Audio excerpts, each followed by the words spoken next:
Let's talk about some of the components and controls on this particular machine. Some machines may not have some of these controls, and some may have other controls that aren't present on this, but this is a good general overview. So again, on the right side of the machine as you're facing it is the hand wheel to operate the machine. I generally start sewing by putting in the fabric, lowering the foot, and lowering the needle into the fabric using the hand wheel before then using the pedal to use the power of the machine's motor to begin sewing. Sometimes you may also find that if it's particularly thick seam where you have several layers folded on top of each other, it might be better to use the hand wheel to prevent damaging the machine or breaking a needle. It just gives you more control over the speed than using the foot pedal does.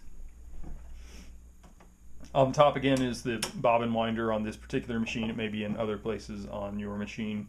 The spool pin.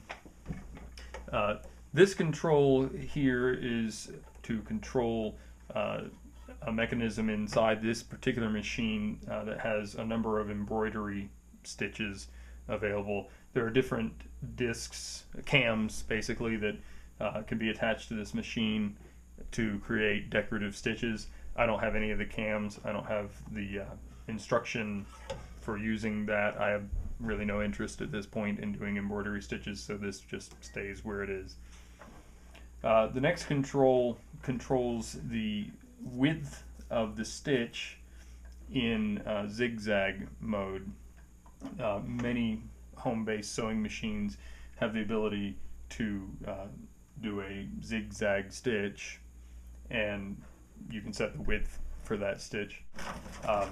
And this also has the ability on this particular machine to temporarily zigzag and then go back to straight.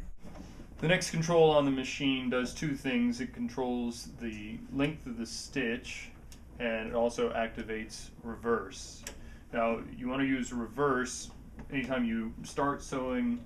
You'll sew a few stitches forward and then a few stitches backwards, and that locks the stitch in. And then when you're finished, you'll do the same thing to lock the stitch on the beginning and the end. And the stitch length control changes how long the stitches are, so you go from the biggest stitch that's available on this particular machine all the way down to really teeny tiny stitches. I generally use the biggest stitch on most of the projects that I do, but there may be times when a smaller stitch, either decoratively or functionally, might be preferable, so that's how you control that. And then this knob lowers the feed dogs so that you can do free motion sewing without the machine actually moving the fabric. Feed dogs are the mechanism that pulls the fabric through while you sew. So if we lower them, the fabric doesn't move, and you can manipulate the fabric in whatever direction you want. Moving to the left of the machine, this knob controls the tension of the upper thread. Most of the time when you need to adjust the tension, this is the control you will use rather than tightening or loosening the screw on the bobbin. I'm using two different colors of thread to demonstrate thread tension, and on the bottom side where the black fabric is in the bobbin, you can see that the red thread from the top is pulling through just a little bit.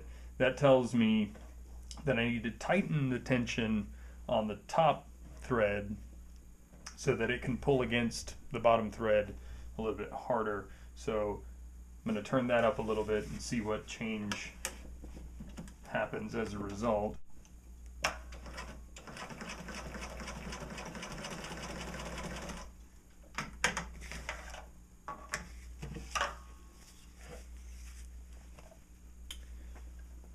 So there's less red thread showing through now, so I'll make it just a little tighter and see if that takes that away.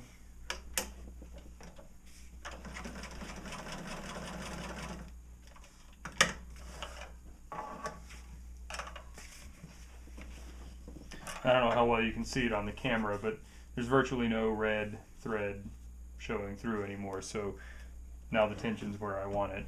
And you can make most of your tension adjustments on the top thread, unless the bobbin case is just adjusted poorly, and then you may have to adjust it. A good rule of thumb for the bobbin case is that you should be able to hold the bobbin case by the thread and it not just, you know, unspool, but it should be able to play out with relatively little effort. One other feature of this and other sewing machines is an automatic needle threader. This mechanism ostensibly is to make easier the task of threading a needle. It doesn't work, and I've never seen one that does. I'm sure that some machines do, but the ones that I typically buy that have this feature don't work, so I just thread it by hand. The presser foot of the machine can be removed and changed for different styles of foot for different purposes. There are specific feet for putting on zippers and various other attachments. You just have to make sure that the foot that you buy is compatible with your machine. They come in long shank and short shank styles, so just make sure that you know what style of foot your machine requires before you go buying different feet. I generally use just a general purpose foot for all the sewing I do. I have used a zipper foot. It's helpful if you're doing something with a significant amount of zipper on it, but you can get by with just a regular foot if that's all you have.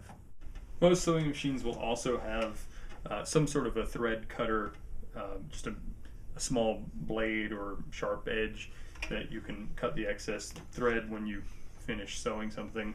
And the last control that I'm going to talk about on the machine is the foot pedal. This is just like the throttle pedal on your car. To start sewing, you push down, and the harder you push, the faster you go. I want to hear from you. Post any questions or comments in the comments section below. Make sure to share this video with your friends, and click like, most important, subscribe. Thanks.